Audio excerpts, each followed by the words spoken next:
Hello friends, we are watching Maruti Dzire getting installed a hydro kit for its mileage booster. This is the way the mileage is installed. This is a flashback arrestor for any backfire in the engine. This is the wire which is coming from the dicky and that is flowing through your air filter area.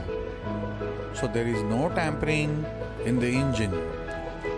The connections are made towards your battery, and now we will see where do we fit the kit.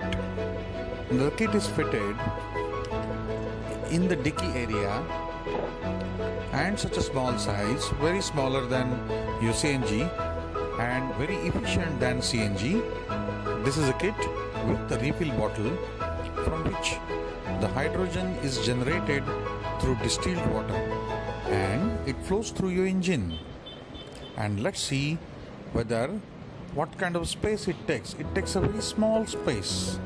You have a lot of space in your dicky even if your car has become mileage booster. With this car kit, you can increase the mileage up to 50%. And look at the car. It's just a new car which begun its journey. So, all the best and see this video and subscribe my channel to see